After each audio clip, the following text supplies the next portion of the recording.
tous et à toutes. Nous vous saluons fraternellement dans le nom de Jésus-Christ notre Seigneur et nous vous souhaitons une bienvenue sur notre chaîne La Vérité pour notre temps. Encore une fois, nous vous remercions de votre fidélité et nous vous encourageons à continuer à nous suivre, continuer à partager les études, continuer à réécouter, continuer à liker et à vous abonner pour ceux qui ne l'ont pas fait.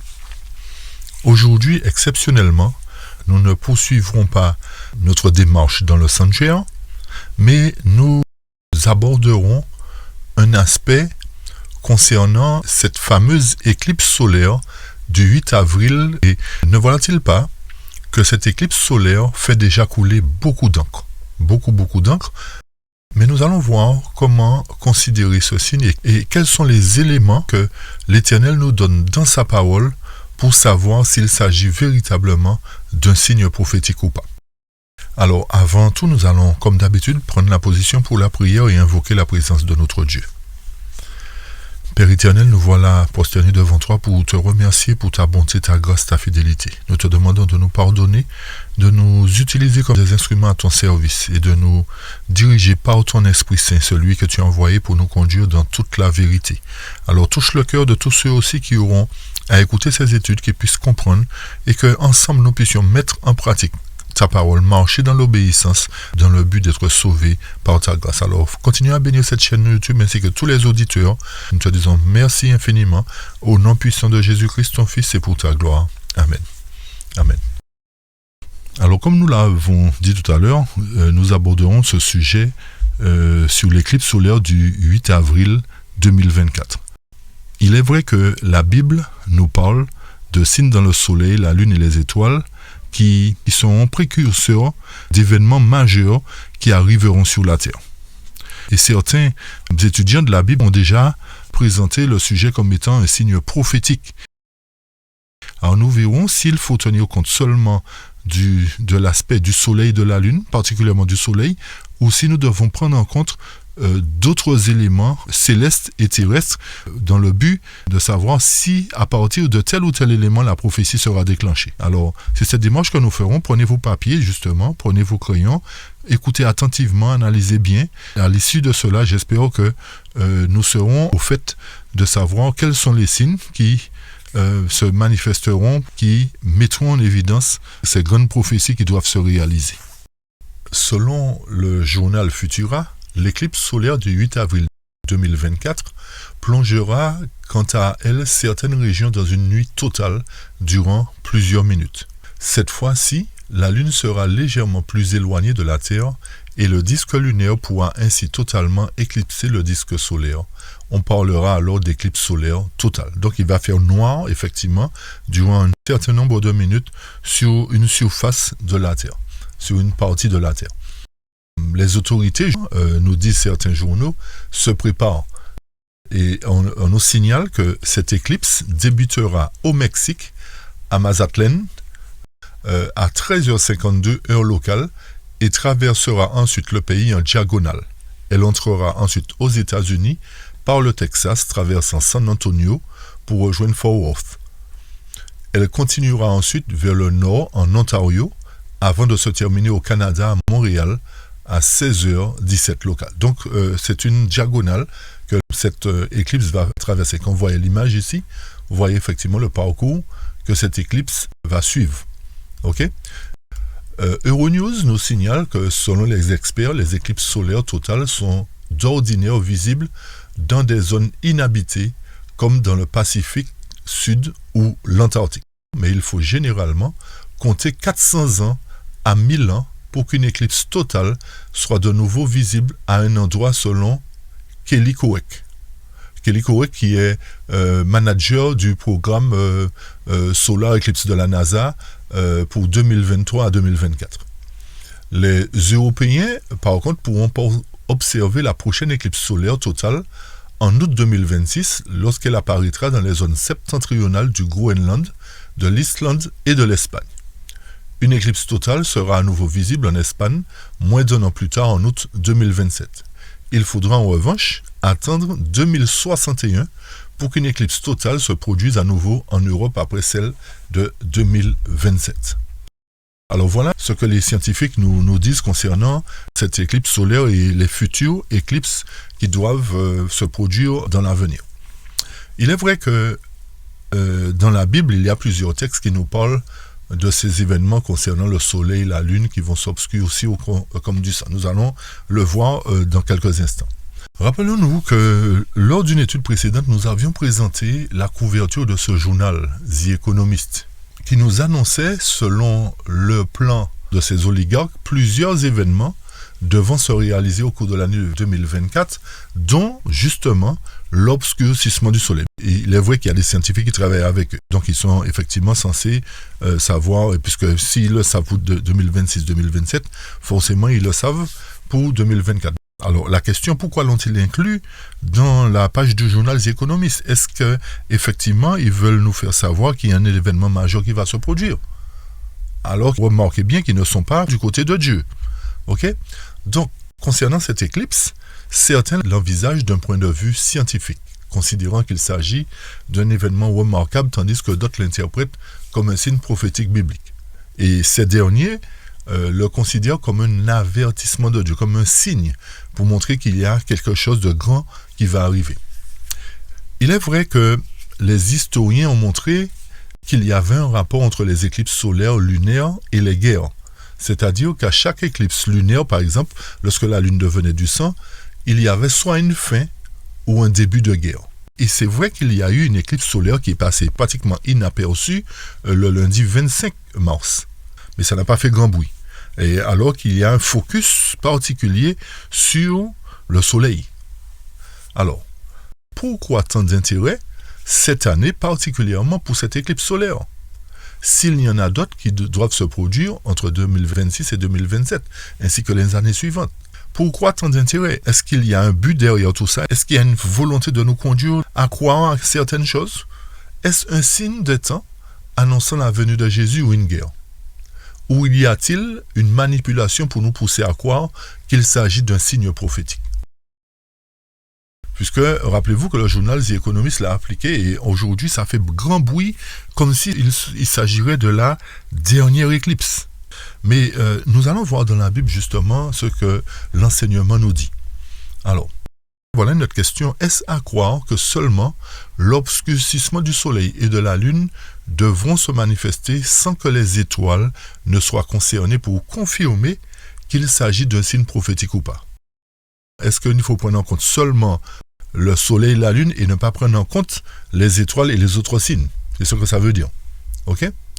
Donc, allons effectivement, ouvrons la parole de Dieu pour comprendre ce qu'il a à nous dire.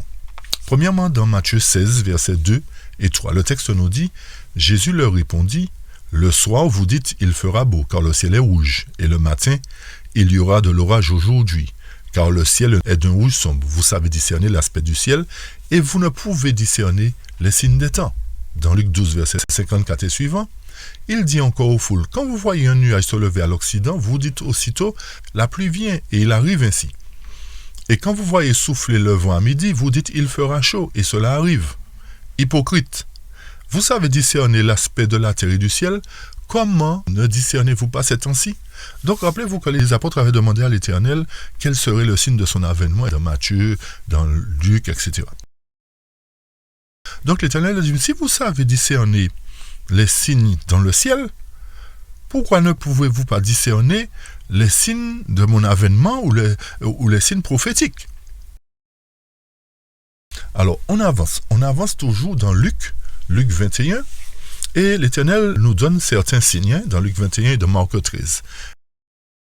Luc 21, verset 10, il dit, « Alors il leur dit, une nation s'élèvera contre une nation, et un royaume contre un royaume. Il y aura de grands tremblements de terre, et en divers lieux des pestes, des famines, il y aura des phénomènes terribles et des grands signes dans le ciel. » Donc Luc nous apporte plusieurs éléments nous signalant qu'il y aura effectivement des guerres, nation contre nation, des grands tremblements de terre, des pestes, des famines, des phénomènes terribles et des grands signes et de grands signes dans le ciel. Marc aussi, dans Marc 13, à partir du verset 7, nous apporte des éléments aussi. Et quand vous entendrez parler de guerre, de bruit de guerre, ne soyez pas troublés, car il faut que ces choses arrivent, mais la fin n'est pas encore. Pour quelle raison? Parce que lorsqu'on va dans Matthieu 24 de mémoire, le texte nous dit que le signe de la fin, ce qui marquera la fin, c'est l'évangile qui sera prêché dans le monde entier. Donc nous ne sommes pas encore là.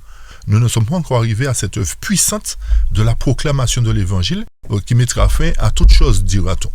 Et au verset 8, le texte nous dit dans Marc 13, « Car nation s'élèvera contre nation, royaume contre royaume, il y aura des tremblements de terre en divers lieux, et il y aura des famines et des troubles. Ces choses sont des commencements de douleur. » Donc, avec ces éléments, chers amis, nous savons effectivement qu'il y aura des choses qui vont se passer, non seulement dans le ciel, mais sur terre, et aussi entre les nations, et que toutes ces choses ne seront que le commencement des douleurs. Poursuivons dans Luc 21, cette fois-ci au verset 25 et suivant. Le texte nous dit « Il y aura des signes dans le soleil, dans la lune et dans les étoiles. » Voilà 3 éléments à prendre en compte. Le soleil, la lune et les étoiles. Donc la parole de Dieu nous signale 3 faits importants qui devront se manifester dans le ciel, à travers les astres. Et par contre, il nous dit « Et sur la terre, il y aura de l'angoisse chez les nations qui ne sauront que faire au bruit de la mer et des flots. Les hommes rendant l'âme de terreur dans l'attente de ce qui surviendra pour la terre, car pourquoi? Les puissances des cieux seront ébranlées. Et alors on verra le Fils de l'homme venir sur une nuée avec puissance et une grande gloire. Quand ces choses, verset 28, commenceront à arriver, redressez-vous et levez vos têtes parce que votre délivrance est proche. » Donc nous allons garder ce texte en mémoire et nous allons lire en contrepartie Marc 13 que nous avons lu, mais cette fois-ci dans les autres versets. Marc 13, verset 24 nous dit « Mais dans ces jours, après cette détresse, le soleil s'obscurcira, la lune ne donnera plus sa lumière, les étoiles tomberont du ciel et les puissances qui sont dans les cieux seront ébranlées. Alors on verra le Fils de l'homme venant sur les nuées avec une grande puissance et une grande gloire. Alors il enverra les anges et il rassemblera les élus de 4 vents de l'extrémité de la terre jusqu'à l'extrémité du ciel. » Analysons attentivement ces 2 textes. Notez premièrement qu'ils sont distincts et séparés. Pour quelle raison? Dans Luc 21, verset 25, les signes dans le soleil, la lune et les étoiles précèdent l'angoisse, précèdent la détresse. Tandis que dans Marc 13, versets 24 et 25, les signes dans le soleil, la lune et les étoiles se manifestent après la détresse. Par conséquent, lorsque nous analysons bien, la prophétie de Marc chapitre 13, verset 24 est déjà entrée dans l'histoire. Cette prophétie s'est déjà accomplie. À quel moment? Entre les années 1755 et 1833. Pour quelle raison nous disons cela? Qu'est-ce qui nous permet de dire ça? Allons pour cela dans l'esprit de prophétie, dans la tragédie des siècles, à la page 330-331. Le texte nous dit ceci: le signe mentionné ensuite dans la prophétie, l'obscurcissement du soleil et de la lune, parut 25 ans plus tard. Son accomplissement fut autant plus frappant que le moment de son apparition avait été clairement indiqué. Donc, on n'a pas mis le texte qui nous parle du tremblement de terre de Lisbonne, qui s'est produit en 1755. C'est pour cette raison que le texte nous dit que les signes dans le soleil et la lune se sont produits 25 ans plus tard. Hein, d'accord? Ok, c'est pour gagner un peu de temps. Vous allez relire chez vous attentivement. Et le texte nous dit effectivement que suite au tremblement de terre, effectivement, les signes se sont manifestés dans le soleil. Pour faire quoi? D'après Marc 13, c'était pour mettre fin au temps de détresse. Ça, c'est un élément. Alors, lisons la suite. Dans son entretien avec ses disciples à la montagne des Oliviers, le Sauveur décrit la longue détresse des croyants, c'est-à-dire les 1260 années de la persécution papale, persécution qu'il déclare devoir être abrégée. Puis il mentionne en ces termes certains événements qui devaient précéder sa venue en précisant comme suit le temps de l'apparition du premier de ces signes. L'esprit de prophétie confirme ce que Marc 13 nous dit. Mais dans ces jours après cette détresse, le soleil s'obscurcira, la lune ne donnera plus sa lumière. Les 1260 jours années prirent fin en 1798. les persécutions ayant presque entièrement cessé un quart de siècle plus tôt. Or, c'est après la persécution que, selon la prédiction de Jésus, le soleil devait s'obscurcir. Cette prophétie s'est accomplie le 19 mai 1780. Donc, ce texte nous confirme que la prophétie de Marc 13, versets 24 à 25, a trouvé son accomplissement déjà. Ceci s'est fait après la détresse. La détresse correspondait à l'époque de la persécution papale. Et ce qui a ouvert les signes, c'était le tremblement de terre. Les 2 versets suivants de Marc 13, par contre, sont encore dans l'avenir. Maintenant, revenons dans Luc 21. Luc 21 nous dit que, et c'est là la différence, que les signes se manifesteront, tandis que sur la terre, il y aura de l'angoisse chez les nations qui ne sauront que faire au bruit de la mer et des flots. Et nous dit au verset 26, les hommes rendant l'âme de terreur dans l'attente de ce qui surviendra sur la terre, car les puissances de cieux seront ébranlées. Et le verset 28 nous dit, quand ces choses commenceront à arriver, redressez-vous et levez vos têtes parce que votre délivrance approche. Par conséquent, la prophétie de Luc 21 est une prophétie encore à venir qui se réalisera particulièrement à l'époque du temps de détresse. Époque de détresse que personne n'a jamais vécue. Par conséquent, ces signes dans le soleil, la lune et les étoiles, on dit bien 3 éléments, 3 signes, soleil, lune et étoile, vont ouvrir le temps de détresse. Et tout à l'heure, nous apporterons un élément important, un élément clé, lorsque nous reviendrons dans Zacharie 14. Ce sera l'élément clé qui va nous donner un signe encore plus précis de l'apparition des signes dans le soleil, la lune et les étoiles. Nous pouvons considérer, on peut dire, des signes dans le ciel, mais il faut savoir que l'un ne va pas sans l'autre. Les 3 doivent se manifester puisque, comme nous avons dit, il n'y a rien de nouveau sous le soleil. Les choses qui étaient, c'est ce qui revient. Mais retenez bien que dans les 2 cas, au verset 27 de Luc 21 et au verset 26 de Marc 13, on verra le Fils de l'homme venant sur une nuée avec puissance et grande gloire. Et que lorsque nous verrons ces choses arriver dans Luc 21, nous devons nous redresser la tête. Parce que notre délivrance s'approche. Donc ceci voudrait dire que dans Luc, effectivement, il y a un moment où il y a une délivrance qui va approcher. Lorsque nous verrons ces signes s'accomplir. Et à la fin de Marc 13, à partir du verset 27, effectivement, le texte nous dit, alors, c'est-à-dire suite à cela, on verra, suite à ces grands événements, il enverra les anges et il rassemblera les élus des 4 extrémités de la terre jusqu'à l'extrémité du ciel. Alors, ce qu'il nous faut bien comprendre, chers amis, c'est que ce rassemblement opéré par les anges du verset 27 de Marc 13 correspond à la séparation de l'ivraie et du bon grain. Et notez bien que cette séparation se fera juste après les signes dans le soleil, la lune et les étoiles, particulièrement à l'époque du temps de détresse. Nous apporterons l'évidence dans quelques instants. Et qu'est-ce qui nous permet de dire cela, chers amis? Matthieu 13, versets 30 et 39, nous dit quoi? Laissez croître ensemble l'un et l'autre jusqu'à la moisson. Et à l'époque de la moisson, je dirai aux moissonneurs, arrachez d'abord l'ivraie et liez la en gerbe pour la brûler, mais amassez le blé dans mon grenier.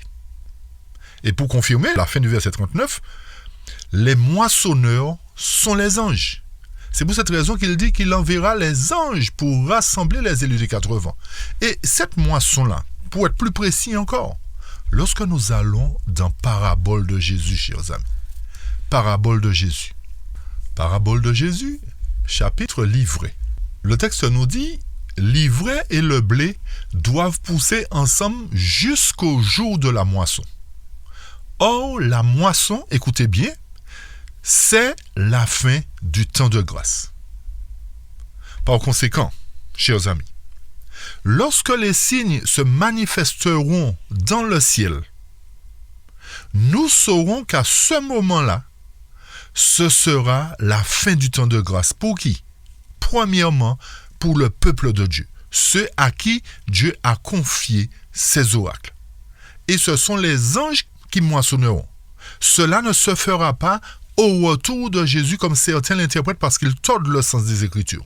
En définitive, vous comprenez certainement à travers ce point que lorsque Jésus reviendra et que le texte nous dit qu'il rassemblera les élus des 4 vents, cette partie du verset nous ramène à Apocalypse chapitre 7 qui nous dit de mémoire que les 4 vents sont retenus jusqu'à ce que les serviteurs de Dieu soient scellés.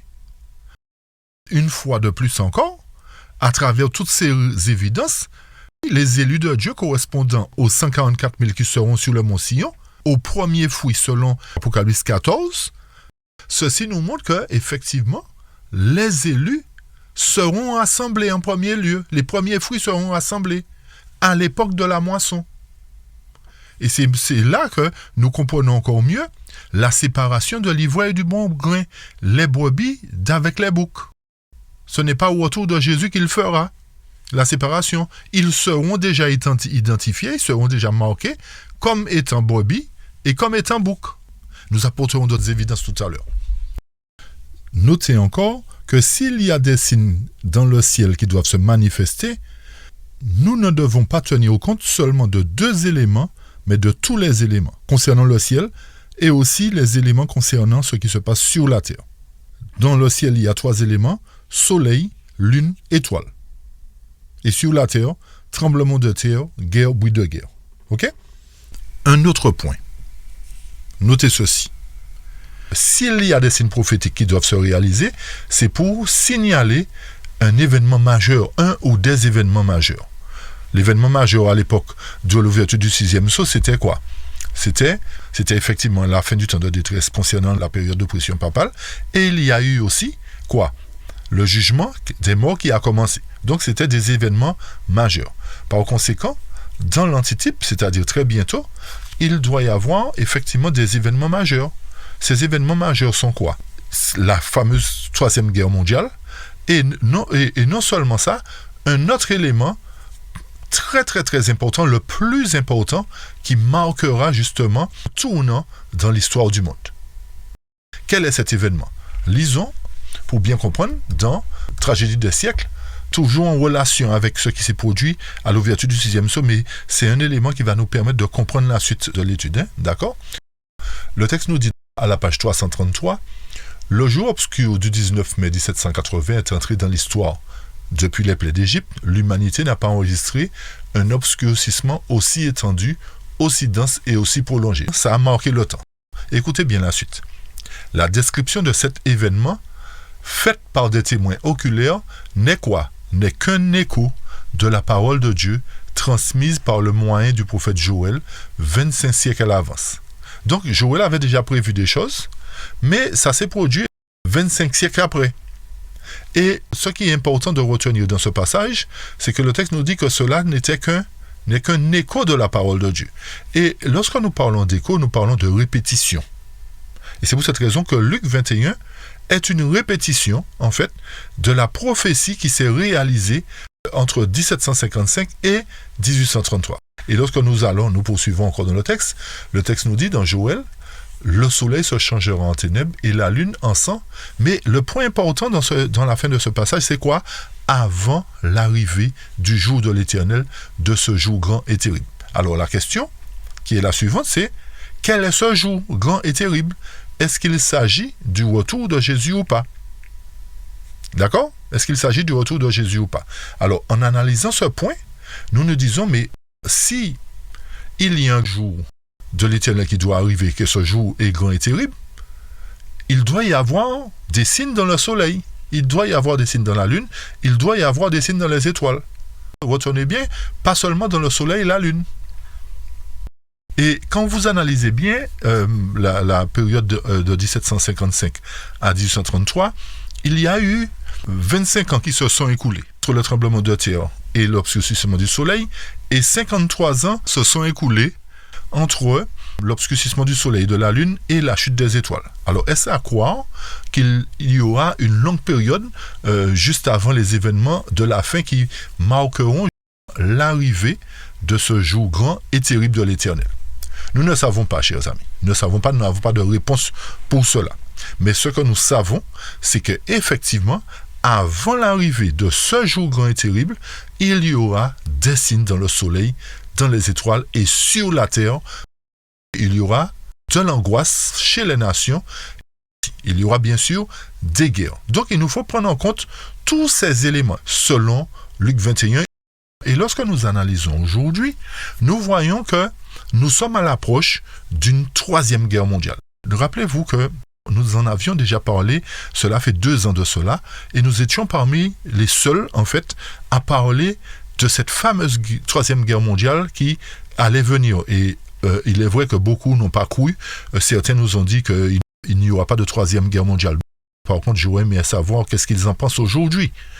Tout ceci pour nous montrer que la parole de Dieu avait déjà averti qu'il y aurait eu particulièrement cette guerre mondiale. Mais il y a l'autre événement qui est le plus important, comme nous l'avons dit, qui est l'arrivée du jour de l'Éternel, ce jour grand et terrible qui sera marqué effectivement par des signes dans le soleil. Alors, est-ce à croire que c'est cette éclipse solaire, justement, qui est le signe précurseur de l'arrivée du jour de l'Éternel? Là où il nous faut être prudent, c'est que nous ne devons pas considérer seulement le soleil et la lune, comme nous avons dit. Nous devons considérer les étoiles, tremblements de terre aussi, ainsi que des événements qui se produiront sur la terre.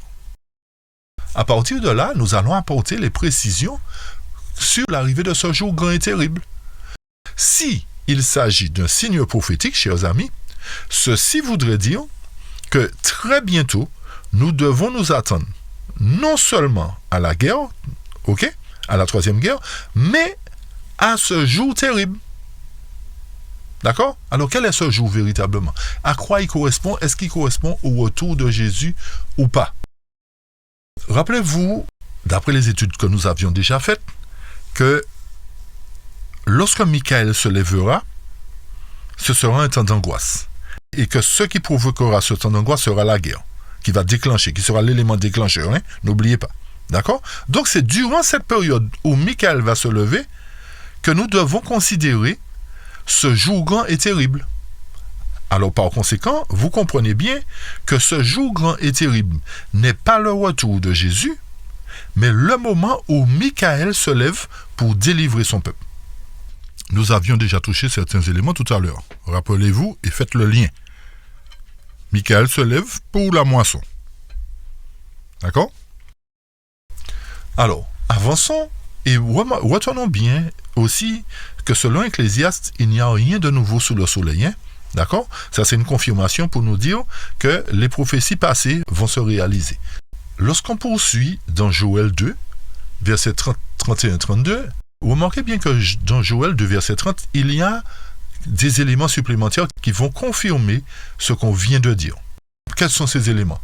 Écoutez bien, verset 30, « Je ferai paraître des prodiges dans les cieux et sur la terre. » Ça, on l'a déjà expliqué. OK? Du sang, du feu et des colonnes de fumée. Ça voudrait dire quoi?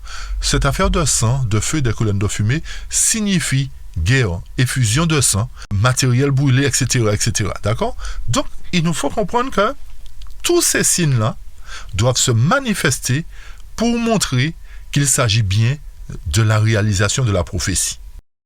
Il y a déjà une partie qui est en train de se mettre en place. La guerre. Et qu'est-ce que le verset 31 nous dit? Le soleil se changera en ténèbres et la lune en sang avant l'arrivée du jour de l'Éternel, encore une fois. Et encore une fois, quiconque invoquera le nom du Seigneur sera sauvé. Et où sera le salut? Le salut sera où est-ce? Sur la montagne de Sion à Jérusalem, comme a dit l'Éternel, et parmi qui?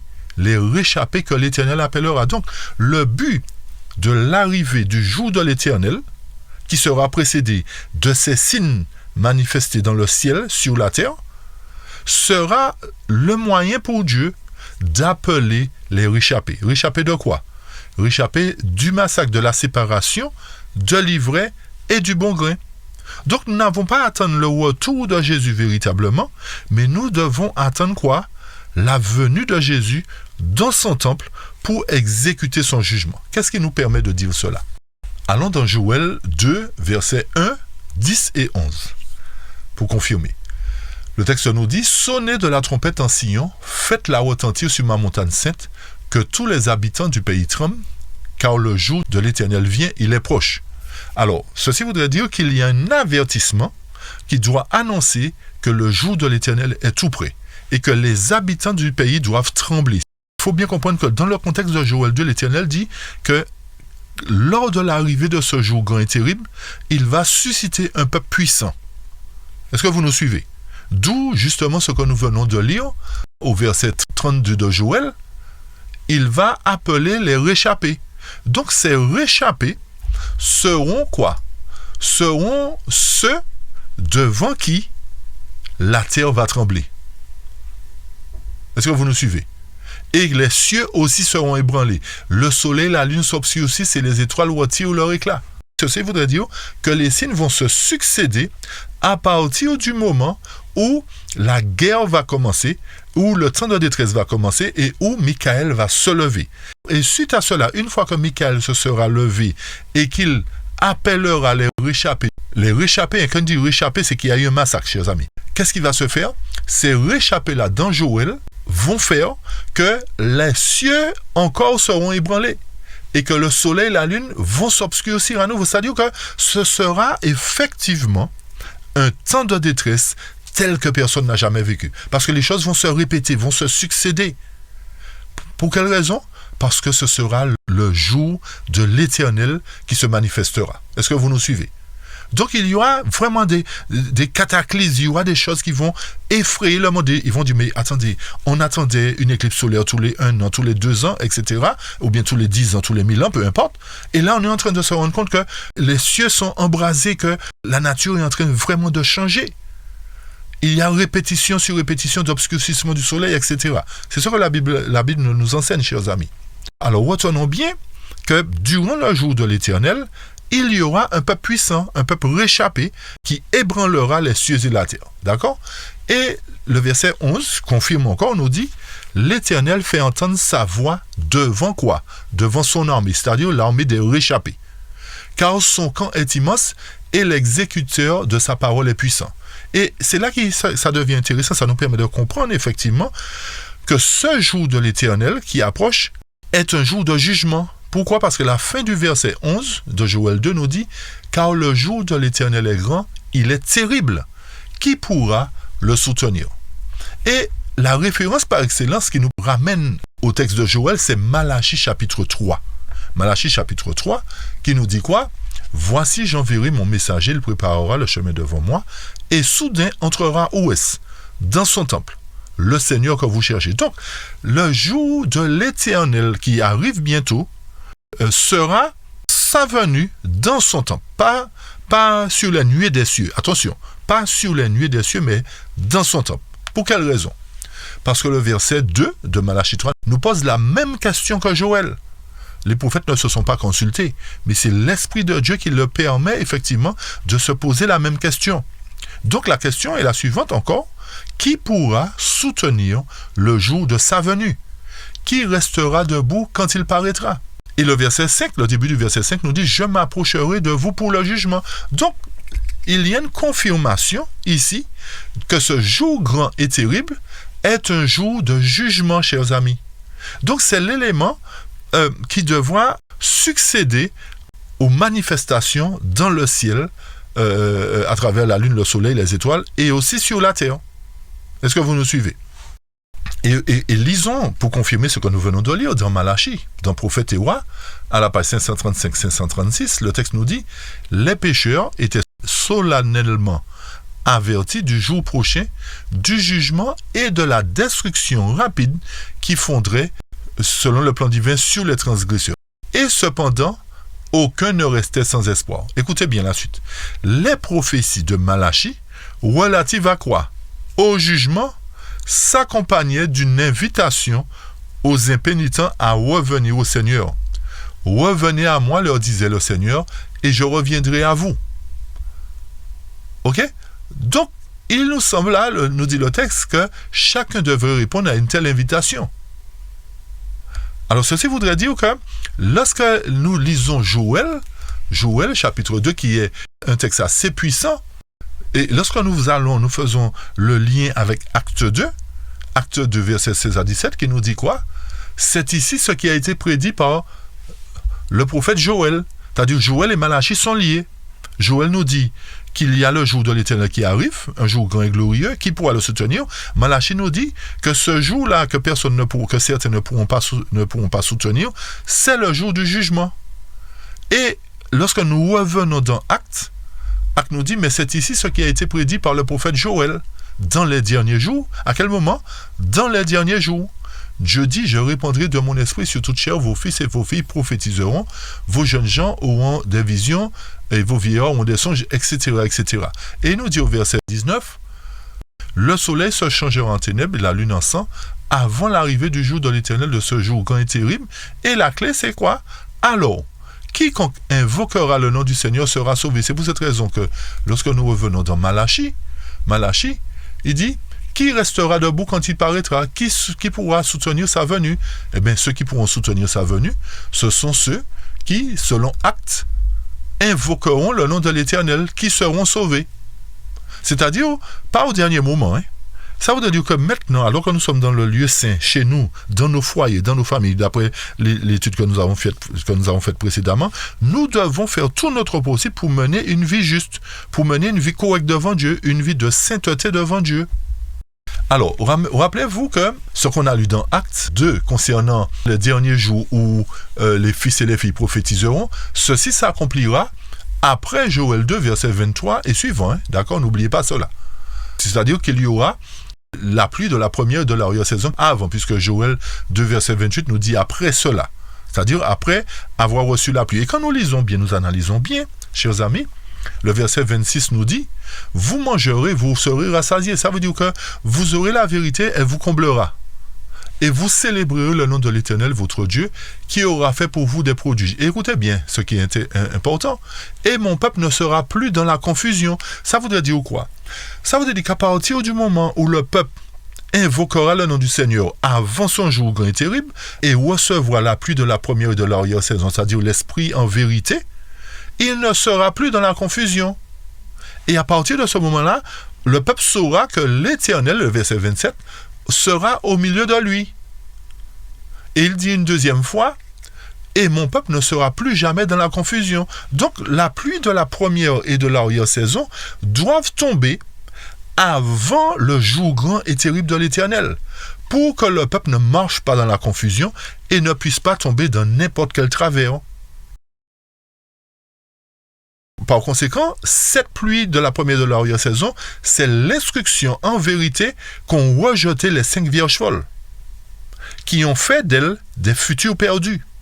Et lorsqu'elles ont vu les signes se manifester, lorsqu'elles ont entendu dire « Voici l'époux », il était trop tard, parce que elles ont accepté la première pluie, on va dire, mais elles n'ont pas accepté la deuxième pluie qui devait faire mûrir le grain. Elles ont accepté la pluie qui devait les faire grandir, mais elles n'étaient pas mûres.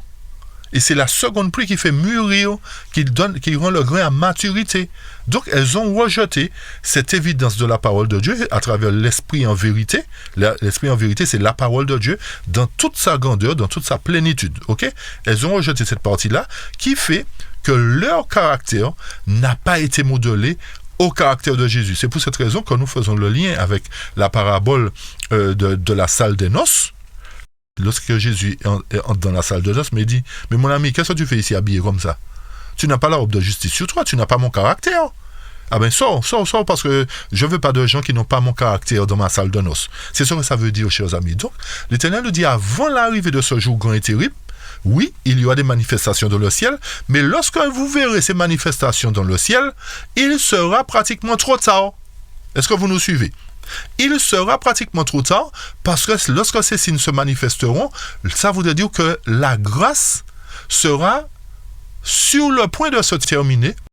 Ça voudrait dire que le temps de préparation que Dieu a donné à ses premiers fruits sera déjà achevé. Et que le temps de grâce va continuer pour les seconds fruits. C'est pour cette raison que 1 Pierre 4, 17 nous dit que le jugement va commencer par la maison de Dieu, c'est-à-dire ceux qui font tout leur possible pour suivre Dieu. Et ils seront considérés pour Dieu comme étant des prémices, des premiers fruits, selon Apocalypse 14. Tandis que les méchants, toujours dans la maison de Dieu, seront exterminés, la séparation de l'ivraie et du bon grain. Suite à cela, qu'est-ce qui se produira? Les premiers fruits seront les réchappés qu'on a lus dans Joël, belles comme la lune, pures comme le soleil, terribles comme des soldats sous la bannière, qui iront dans le monde en vainqueurs et pour vaincre, pour ramener les autres enfants de Dieu qui sortiront du monde. Ils seront représentés comme étant la grande foule. C'est pour cette raison que nous disons que la période de grâce se divise en deux parties. Mais ils seront amenés à adhérer à Christ à un moment donné, au moment de la dernière prédication de l'Évangile. Ok? Donc, tout ça, c'est pour nous dire encore, pour confirmer encore, que lorsque les signes se manifesteront, il sera pratiquement trop tard pour le premier groupe du peuple de Dieu, chers amis. Trop tard, pourquoi? Parce qu'elles n'auront pas fait leur possible pour revêtir la robe de justice. D'accord? Ok. Et c'est à partir de ce moment-là, lorsque le jugement se fera, le jour grand et terrible de l'Éternel qui représente le jugement se produira, à ce moment-là, quand nous allons relire Joël 2 à partir du verset 2 et suivant, la deuxième partie du verset 2 et suivant, le texte nous dit « Voici un peuple nombreux et puissant, tel qu'il n'y en a jamais eu, et qu'il n'y en aura jamais dans la suite des âges. » Et le verset 3 nous dit « Devant lui est un feu dévorant. » Devant qui? Devant le peuple, nombreux et puissant.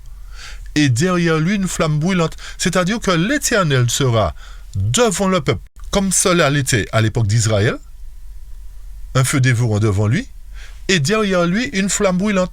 Ceci voudrait dire que, effectivement, le fait que Michael se lève, c'est pour prendre les choses en main. Pour qu'il soit un feu dévorant devant son peuple, qu'il délivrera, ok? Et une flamme de feu derrière ce peuple aussi, pour que rien n'affecte ce peuple-là. Est-ce que vous nous suivez? Et lorsqu'on va au verset 4, à les voir, on dirait de chevaux. Ils courent comme des cavaliers.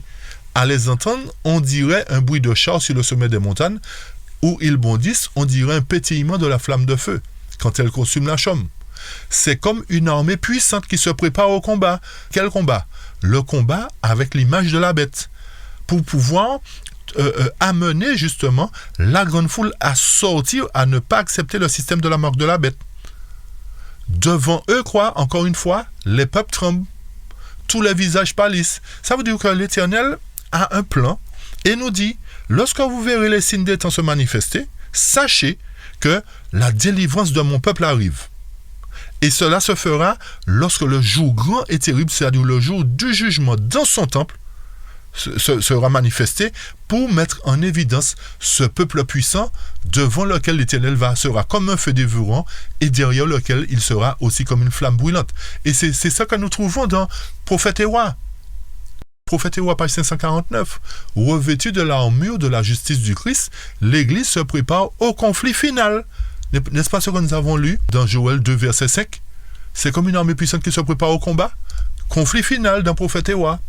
Et conflit final qui dit quoi? Que le peuple sera belle comme la lune, pur comme le soleil, mais terrible comme des troupes sous la bannière.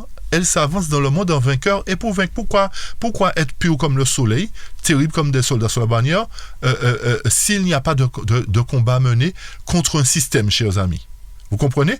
Et le texte nous dit bien que ce peuple-là s'avance dans le monde en vainqueur et pour vaincre. Par conséquent, une fois de plus, ce jour de l'Éternel sera le moyen de délivrer les premiers fruits, pour que ces premiers fruits avancent dans le monde en vainqueur et pour vaincre. Et à la fin du texte, le passage nous dit, en ce jour-là, seuls les justes obtiendront la délivrance promise. Est-ce que nous avons compris, chers amis? Que si nous devons considérer les signes des temps, sachons ce qui va se produire. Et que le peu de temps qui nous reste avant ces événements est très court. C'est un temps où nous devons finaliser notre préparation. C'est ce qu'il nous faut comprendre à travers tout cela. Parce que si, effectivement, je dis si encore, si le signe dans le soleil est suivi de chute des étoiles, chers amis, et nous savons que lorsque la guerre sera déclenchée, le temps de détresse va suivre et à ce moment-là, Michael va se lever, ça voudrait dire qu'il sera trop tard. Alors c'est maintenant que nous devons reconsidérer nos voies, chers amis. Reconsidérer nos voies. Et lorsque nous revenons dans Luc 21, voilà, les textes sont liés entre eux, chers amis. Luc 21, à partir du verset 29 et suivant, et il leur dit une comparaison, voyez le figuier et tous les arbres. Dès qu'ils ont poussé, vous connaissez de vous-même en regardant que déjà l'été est proche. Verset 31 qui est important. De même, quand vous verrez ces choses arriver, sachez que le royaume de Dieu est proche. Sachez quoi? Que le royaume de Dieu est proche. Ça voudrait dire quoi, le royaume de Dieu est proche? C'est pas le retour de Jésus toujours. Ça voudrait dire que l'Éternel, le fait qu'il aura provoqué ce jugement au sein de son temple et qu'il y aura des réchappés, ces réchappés seront déjà les premiers fruits du royaume de Dieu. Et c'est pour cette raison que le texte nous dit, sachez que lorsque vous verrez ces événements, sachez que le royaume de Dieu est proche. C'est-à-dire que le royaume de Dieu est sur le point de s'établir. Dieu sera un feu devant son peuple qui sera réchappé et une flamme brûlante derrière lui. J'espère que vous comprenez bien l'étude, chers amis. C'est très, très, très important pour nous montrer encore qu'il nous reste très peu de temps. Et que si vraiment c'est un signe prophétique, nous devons nous réveiller, plus que jamais. Nous poursuivons dans Luc 21, verset 32. Je vous le dis en vérité, cette génération ne passera point que tout cela n'arrive. Le ciel et la terre passeront, mais mes paroles ne passeront pas. Donc, il doit y avoir véritablement des choses qui doivent arriver pour que le royaume de Dieu puisse s'établir dans le temps de ses rois. Et nous poursuivons toujours dans Luc 21. Continuons la suite. Prenez garde à vous-même, de crainte que vos cœurs ne s'apesantissent par les excès du manger et du boire et par les soucis de la vie et que ce jour ne vienne sur vous à l'improviste. C'est-à-dire que si c'est un des signes prophétiques, arrêtons de nous appesantir sur les excès du manger et du boire. Ce jour va arriver à l'improviste. Rappelez-vous que l'Éternel viendra soudainement dans son temple. Et le verset 35 de Luc 21 nous dit « Car il viendra comme un filet sur tous ceux qui habitent sur la surface de la terre. » Ça veut dire que ceux qui ne comprennent pas la prophétie seront surpris. 5 vierges folles. Et c'est pour cette raison qu'il nous dit « Veillez donc au verset 36 et priez en tout temps, afin que vous ayez la force de faire quoi? D'échapper à toutes ces choses qui arriveront et de paraître comment? Debout ou encore réchapper devant le Fils de l'homme. » Vous nous suivez? Et lorsqu'on va dans Tragédie des siècles, pour confirmer encore, à la page 334, dans l'Apocalypse, le Sauveur indique en ces termes l'état de l'Église des derniers temps. Tu passes pour être vivant tu es mort. À ceux qui ne veulent pas sortir de leur indifférence, cet avertissement est donné. Si tu ne veilles pas, je viendrai comme un voleur et tu ne sauras pas à quelle heure je viendrai sur toi. Et écoutez bien encore, toujours à la page 334, les hommes devaient non seulement être prévenus du danger qu'ils courent, et c'est pour cette raison que Joël nous dit, sonnez de la trompette en sciant. Alors, mais, continuons le texte, réveillez et exhortez à se préparer en vue des événements comment? Solennels, devant survenir, à quel moment? À la fin du temps de grâce, chers amis. Vous comprenez pourquoi on dit que ça va mettre fin à la grâce? À la première partie du temps de grâce, on va dire pour les premiers fruits. Les prophètes l'avaient dit, le jour de l'Éternel est grand, il est terrible, qui pourra le soutenir? Qui pourra subsister devant celui dont les yeux sont trop purs pour faire quoi? Pour voir le mal, qui ne peut pas regarder l'iniquité. Donc lorsque le grand jour terrible de l'Éternel va se manifester, l'Éternel n'aura pas de pitié pour les canards boiteux, on va dire ça comme ça. Il ne va pas épargner ceux qui sont dans l'iniquité. Pour ceux qui, tout en disant, mon Dieu, nous te connaissons. Ça veut dire, nous sommes chrétiens, nous avons accepté ton nom. Mais violent son alliance, court après les dieux étrangers, cache leurs transgressions et aime les sentiers de l'iniquité. Le jour du Seigneur sera quoi? Un jour de ténèbres et non de lumière, d'obscurité et non de clarté. N'est-ce pas ce que Joël nous a dit, chers amis? Un jour de ténèbres et d'obscurité. Et lorsque nous allons dans Sophonie, pour confirmer encore, Sophonie chapitre 2, qu'est-ce que l'Éternel nous dit lorsqu'il va se lever, lorsque le grand jour éternel va arriver? Je détruirai sur toute la face de la terre, dit l'Éternel, je détruirai quoi? Les hommes et les bêtes, les oiseaux du ciel et les poissons de la mer, les objets de scandale et les méchants avec eux. Et j'exterminerai les hommes de la face de la terre, dit l'Éternel. À quel moment ça s'est produit? À l'époque de Noé. Ce qui arrive à du temps de Noé arrivera, c'est pas seulement les mariages, mais l'Éternel va détruire les méchants pour leur iniquité. Et qu'est-ce qu'il va faire au verset 4? J'étendrai ma main sur Juda et sur tous les habitants de Jérusalem, c'est-à-dire son peuple. J'exterminerai de ce lieu le reste des Baals, le nom de ses ministres et des prêtres avec eux. Quand on parle de ministres, on parle de dirigeants, de pasteurs, d'évêques. Ok? Donc l'Éternel dit que au sein de son peuple, il va faire un nettoyage. Et c'est pour cette raison, rappelez-vous qu'il y aura des réchappés.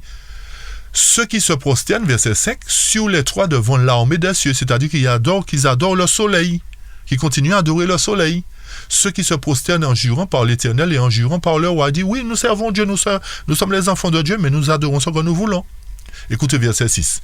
Ceux qui se sont détournés de l'Éternel et ceux qui ne cherchent pas l'Éternel, qui ne le consultent pas. Verset 7. Silence devant le Seigneur l'Éternel. Pour quelle raison? Car le jour de l'Éternel est proche. Vous voyez encore la notion du jour de l'Éternel? Alors, non seulement Joël, Ésaïe, Malachie, Michée, Sophonie nous parlent de ce jour grand et terrible, qui sera précédé des signes dans les cieux et sur la terre. Le jour de l'Éternel est proche, car il a préparé quoi? Le sacrifice. Il a choisi ses conviés. Comprenez bien, chers amis, il a préparé le sacrifice, mais il a choisi ses conviés. Rappelez-vous la salle de noces. Rappelez-vous les 5 vierges folles. Ok? Donc, ceci voudrait dire que ce jour-là sera le moyen pour Dieu de choisir les brebis d'entre les boucs, de choisir ses conviés. Tu n'as pas l'habit de noces? Sors de là. Va dehors où il y aura des pleurs et des grincements de dents. C'est ce que ça veut dire. Ok? Va dehors, sors, tu n'es pas convenable, tu ne m'as pas respecté, tu ne m'as pas honoré. On continue dans Sophonie toujours. En ce temps-là, je fouillerai Jérusalem avec des lampes. C'est pas la Jérusalem physique, chers amis, c'est la Jérusalem spirituelle, le peuple de Dieu. Il va fouiller dans son temple, il va fouiller là, il va avec des lampes, il va chercher dans tous les coins, tous les recoins, tous les inconvertis. Et je châtirai les hommes qui reposent sur leur lit, pas sur leur lit élité, hein, pas sur leur sac de couchage, hein, non. Ok? Sur leur propre opinion, leur propre conception, et qui disent dans leur cœur, l'Éternel ne fait ni bien ni mal. Leurs biens seront au pillage, nous dit le texte, et leur maison sera dévastée. Ils auront bâti des maisons, ils n'habiteront pas, ils auront planté des vignes, dont ils ne boiront plus le vin. Écoutez verset 14 encore, le grand jour de l'Éternel est proche. Il est proche, il arrive en toute hâte. Le jour de l'Éternel fait entendre sa voix. Et le héros pousse des cris de guerre. Donc, il y a des événements qui nous montrent que le jour de l'Éternel fait entendre sa voix déjà. Il y a des événements qui se préparent. Prenons conscience de ça. La troisième guerre, c'est l'élément déclencheur. Verset 15. Ce jour est un jour de fureur. Vous comprenez que ce n'est pas le jour du retour en gloire de Dieu, chers amis. Un jour de détresse et d'angoisse. Est-ce que vous comprenez mieux de mieux en mieux? Un jour de détresse que personne n'a jamais vécu. Un jour de ravage et de destruction. Si nous n'avons pas compris, Sophonie nous met au diapason. Hein? Un jour de ténèbres et d'obscurité, ce n'est pas un jour de gloire. Un jour de nuée et de brouillard. Un jour où retentiront les trompettes et les cris de guerre. Contre quoi? Les villes fortes et les tours élevées. Je mettrai les hommes dans la détresse. Vous avez bien compris? Excusez-moi de dire vous avez bien compris. C'est une manière de dire, est-ce que vous portez attention vraiment au texte? Est-ce que vous avez bien analysé la profondeur du texte? Ce jour de l'Éternel qui est proche va mettre tout le monde dans la détresse. Une détresse que personne n'a jamais vécue. Et ils marcheront comme des aveugles parce qu'ils ont péché contre l'Éternel. Je répandrai leur sang comme de la poussière et leur chair comme de l'ordure. Ni leur argent, ni leur or ne pourront les délivrer au jour de la fureur de l'Éternel par le feu de sa jalousie. Tout le pays sera consumé car il détruira soudain tous les habitants du pays. Alors, il nous faut bien comprendre que l'Éternel va passer premièrement dans son temple. L'Éternel opère toujours de la même manière. Il a toujours frappé Israël avant d'aller frapper le monde. Donc l'Éternel aura un peuple qui sera représenté par Israël, parmi lequel il passera pour exécuter son jugement d'abord. Ensuite, il va toucher les nations. C'est pour cette raison qu'il provoque la guerre, pour frapper les nations, pour leur dire quoi? C'est moi le grand Dieu, je vous ai donné tout le temps de faire vos commérages, de préparer vos affaires, maintenant je me lève. Maintenant mon jour est arrivé, on va voir qui est le plus fort. Et c'est là qu'il va régler le compte de Satan aussi, parce que la puissance de Satan manifestée à travers ses agents, la bête qui dit « Qui peut me combattre et qui sera semblable à moi ?» Eh bien c'est là que Satan va prendre une autre claque, une autre défaite. Parce que l'Éternel, à travers son peuple puissant, les réchappés, cette armée puissante dont Joël, va avancer dans le monde, pas pour reculer, pas pour perdre, mais en vainqueur et pour vaincre. Ce jour est tout proche, chers amis. Ce jour est tout proche. Et Zacharie 14, qui est justement cette guerre dont nous avions parlé déjà, nous dit, voici quoi, chers amis, le jour de l'Éternel arrive. Est-ce que vous comprenez mieux Zacharie 14 là maintenant? Ce jour de l'Éternel, effectivement, se manifeste depuis la guerre. Depuis la guerre du verset de Zacharie 14, verset 2, j'assemblerai toutes les nations pour qu'elles attaquent Jérusalem. Donc la guerre peut commencer entre la Russie et l'OTAN ainsi que les autres belligérants. Mais ça va se déporter à Jérusalem, selon ce que nous dit Daniel chapitre 11, verset 45. Le dernier roi du Nord, qui est représenté par les États-Unis, vont vouloir implanter le quartier général, les tentes de son palais, dans ce territoire, c'est-à-dire le quartier du nouvel ordre mondial.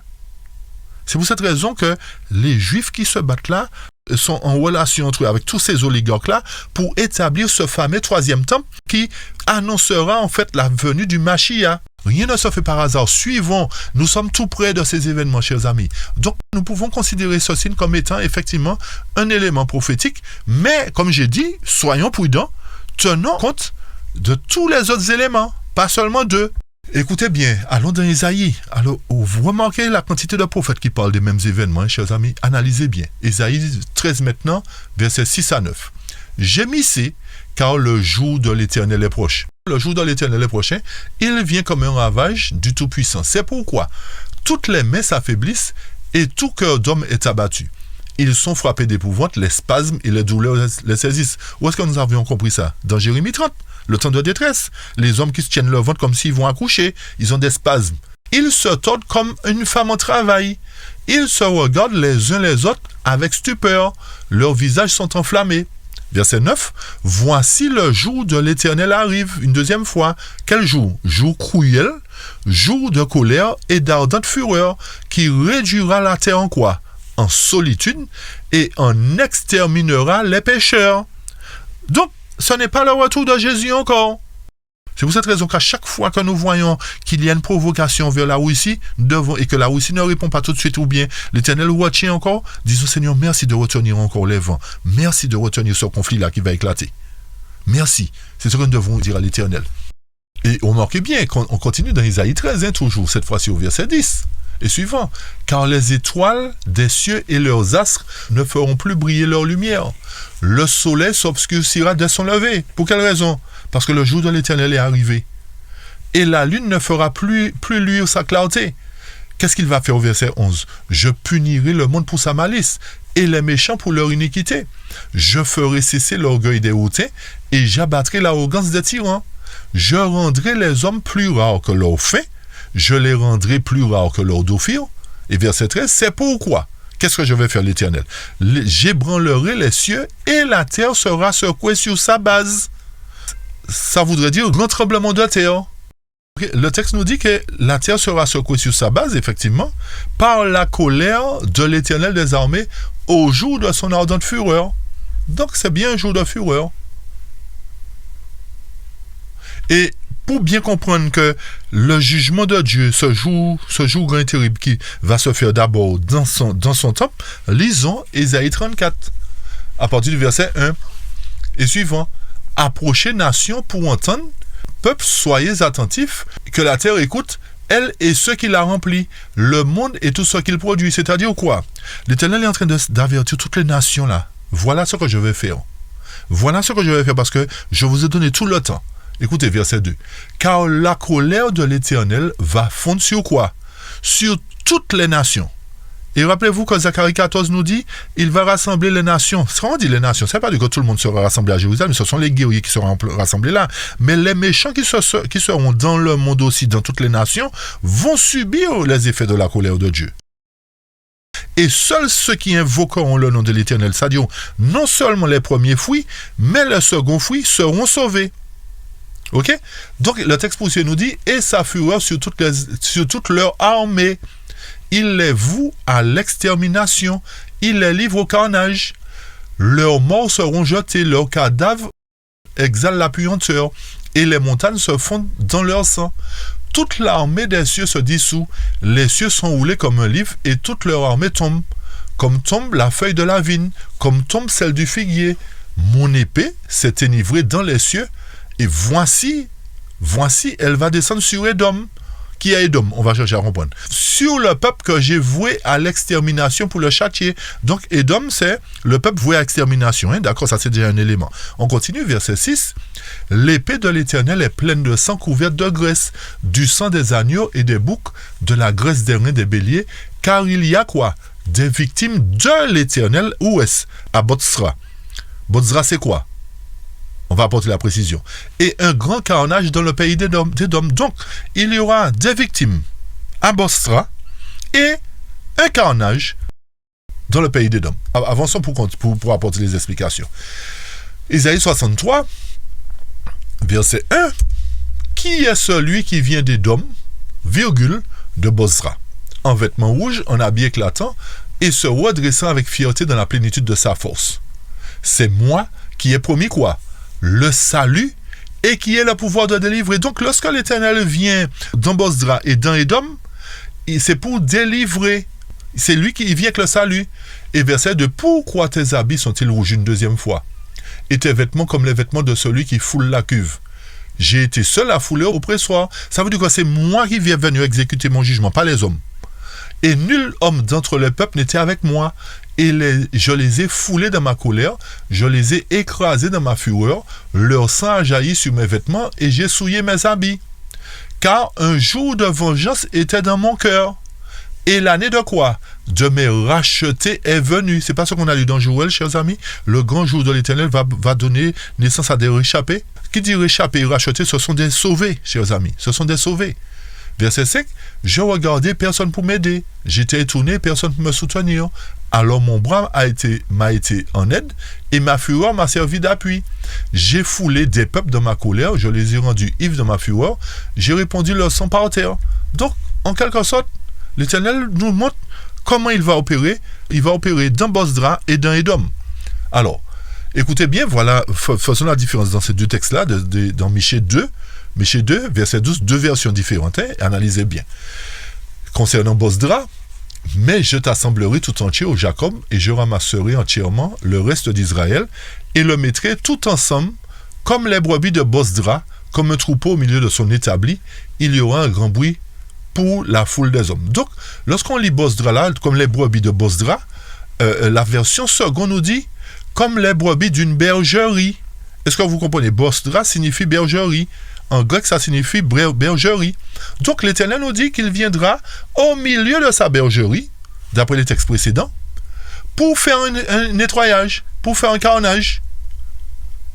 Dans Isaïe 34, car il y aura des victimes de l'Éternel à Botzra et un grand carnage dans le pays d'Édom. Poursuivons pour terminer, pour arriver vers la fin. Abdias chapitre 1, verset 15. Car le jour de l'Éternel est proche. De quoi encore, chers amis? Le jour de l'Éternel. Le jour de l'Éternel est proche pour toutes les nations. Il te sera fait comme tu as fait, tes œuvres retomberont sur ta tête. Car comme vous avez bu sur ma montagne sainte, ainsi toutes les nations boiront sans cesse. Elles boiront, elles avaleront, elles seront comme si elles n'avaient jamais été. Mais le salut sera où est-ce? Sur la montagne de Sion, elle sera cette. Où seront les 144 000? Sur la montagne de Sion. Notez qu'il n'y aura pas seulement que 144 000 sauvés, je le répète, parce qu'il y a des gens qui font l'amalgame toujours. Et la maison de Jacob reprendra ses possessions. Verset 18. La maison de Jacob sera un feu. Écoutez bien. Pur comme le soleil, terrible comme des soldats sous la bannière. Le soleil, c'est pas du feu. Ok? Et la maison de Joseph, une flamme. Mais la maison d'Ésaü sera du chaume, qu'elles allumeront et consumeront. Et il ne restera rien de la maison d'Ésaü, car l'Éternel a parlé. Lequel qui allumeront là, le elle, le pronom personnel, elles qui allumeront et consumeront la maison d'Ésaü, ce sont les réchappés qui iront dans le monde en vainqueur et pour vaincre, chers amis. En vainqueur et pour vaincre, pour faire quoi? Pour accomplir la volonté de l'Éternel, parce que l'Éternel a parlé. Et pour confirmer cette affaire d'Ésaü et Jacob, la différence. L'histoire de la rédemption à la page 94 nous dit quoi?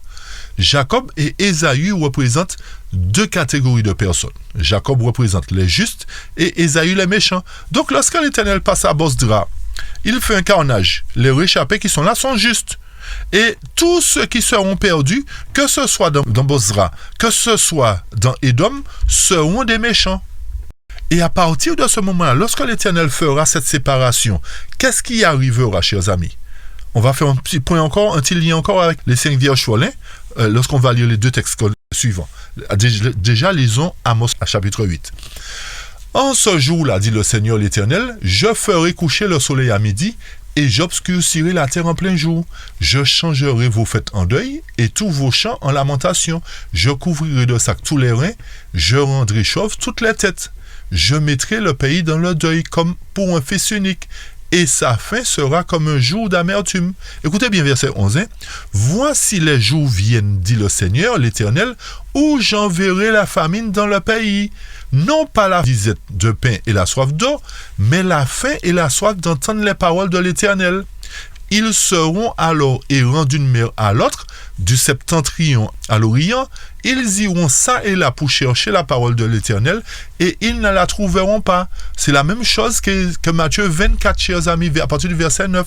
Donc, qu'est-ce que l'Éternel est en train de nous dire là? Lorsque ces événements s'accompliront, il sera trop tard pour les 5 vierges folles de changer ce qu'elles avaient à changer. Elles diront, donnez-nous de votre huile, donnez-nous de votre huile. Ça voudrait dire qu'elles chercheront la vérité, et la vérité fuira loin d'eux. Elles vont faire tout des pieds et des mains pour qu'elles puissent prendre connaissance de la vérité. Mais à ce moment-là, ça ne sera d'aucune valeur, parce que c'est maintenant, chers amis, maintenant, alors que des signes précurseurs sont en train de se mettre en place. Nous entendons parler de guerre, nous entendons parler de 3e guerre mondiale. Zacharie 14 nous a dit que la 3e guerre mondiale va se faire. Ce sont des signes pour nous montrer qu'il est temps de chercher toute la vérité, d'accepter l'huile supplémentaire, c'est-à-dire le message additionnel que Dieu a envoyé, que l'Église a rejeté par 2 fois. C'est ce que nous devrions accepter pour nous faire mûrir, chers amis. C'est ce que nous devrions accepter pour nous faire mûrir. Et une fois qu'on aura cette vérité, c'est-à-dire la pluie de la l'arrière-saison, eh bien à ce moment-là, nous allons prophétiser. À ce moment-là, le peuple de Dieu sera puissant. Et il sera vraiment dans la vérité. Il n'y aura qu'une seule vérité, qu'un seul Seigneur, une seule porte d'après le sanctuaire. Et tous ceux qui devront être sauvés vont passer par cette seule porte qui est Jésus-Christ, chers amis. Alors voilà en gros ce point que nous voulions faire concernant les signes des temps. Alors nous répétons en résumé, chers amis. Si cette éclipse solaire qui fait couler beaucoup d'encre aujourd'hui doit être un signe prophétique, nous ne devons pas le considérer seul. Nous devons considérer aussi les étoiles, la lune et les étoiles. C'est vrai, comme nous avons dit, la lune s'est manifestée, mais ça n'a pas fait grand bruit. Mais ça doit faire autant de bruit qu'à la période de l'ouverture du 6e sceau. Ça doit faire autant de bruit. Donc, si c'est ça, chers amis, je ne dis pas que c'est ça, comme certains le disent, mais si c'est ça, prenons en compte tous les éléments. C'est ce que nous disons simplement. Prenons en compte tous les éléments. Pourquoi? Parce que après, il sera trop tard. Alors, plaise à Dieu que nous puissions comprendre effectivement que non seulement les signes dans le soleil et dans la lune doivent se manifester, mais il y a des choses sur la terre qui se manifestent aujourd'hui, qui nous signalent que Jésus est sur le point, que le jour du Seigneur est sur le point d'arriver. C'est un jour de malheur et non, un jour de fureur, de malheur et non de gloire.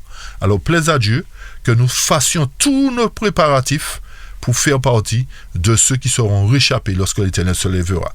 C'est là ma prière pour chacun de vous. Et nous vous donnons rendez-vous pour revenir dans le sanctuaire pour apporter les précisions concernant les éléments qui se trouvent dans le lieu très saint par la suite. Ok? Alors soyez bénis une fois de plus et à bientôt, chers amis. À bientôt.